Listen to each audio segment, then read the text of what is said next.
ഒന്ന്, നമ്മളെല്ലാവരും ഒരു നല്ല ക്വാളിറ്റി ഓഫ് ലൈഫ്, അതുപോലെ പ്രോഗ്രസ് ചെയ്തുകൊണ്ടിരിക്കുന്ന ഒരു അഭിവൃദ്ധി എന്ന് മലയാളത്തിൽ പറയുന്നു. അത് അങ്ങനെ ഒരു സ്ഥലത്ത് താമസിക്കാനാണല്ലോ ഇഷ്ടപ്പെടുക.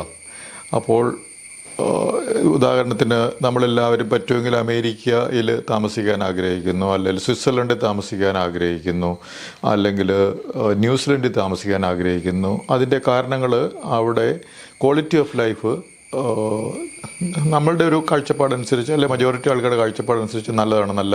നല്ല റോഡുകളുണ്ട്, നല്ല ചികിത്സാ സൗകര്യങ്ങൾ അവിടെ കിട്ടും, നല്ല വിദ്യാഭ്യാസം കിട്ടും. ഇവിടുന്ന് വിദ്യാഭ്യാസത്തിന് വേണ്ടി ഇപ്പോഴും ലോക യൂണിവേഴ്സിറ്റി റാങ്കിങ്ങിൽ കുറേ യൂണിവേഴ്സിറ്റികൾ മുകളിൽ വരുന്നത് അമേരിക്കയിലാണ് ഏറ്റവും അധികം. അതുപോലെ ഒരു നല്ല ശാസ്ത്രജ്ഞനാകണമല്ല, നോബൽ പ്രൈസുകൾ ഏറ്റവും അധികം കിട്ടുന്നത് അവിടെ നിന്നാണ്. നല്ല ശാസ്ത്രജ്ഞനാകുന്നതിന് അതിനുള്ള സൗകര്യങ്ങൾ വേണമല്ലോ, ലാബ് ഫെസിലിറ്റിയും കാര്യങ്ങളൊക്കെ അവിടെയാണുള്ളത്. പിന്നെ ഒരു ബിസിനസ്സോ ഒരു വ്യവസായം തുടങ്ങണമെങ്കിൽ അതിനുള്ള എല്ലാവിധ സപ്പോർട്ട് സിസ്റ്റവും അവിടെയുണ്ട്. അതൊരു ഇൻഫ്രാസ്ട്രക്ചർ തന്നെയാണ്, ബിസിനസ് സപ്പോർട്ട് സിസ്റ്റം അതവിടെയുണ്ട്. അവിടെ എത്രയോ ആൾക്കാർ ഈ പഠിക്കുന്ന സമയത്ത് തന്നെ, സുക്കർബർഗൊക്കെ പഠിക്കുന്ന സമയത്ത് തന്നെയാണ് ഒരു ബിസിനസ് ആശയം വന്നു. എത്ര വേണേലും നമുക്ക് ബിസിനസ് തുടങ്ങാം, അത് ഫ്ലറിഷ് ചെയ്യാം. അതിനവിടെ ആരും കൊടികുത്തുകയും തടസ്സപ്പെടുത്തുകയും ചെയ്യുന്ന ഒരു പ്രശ്നം അവിടെയില്ല.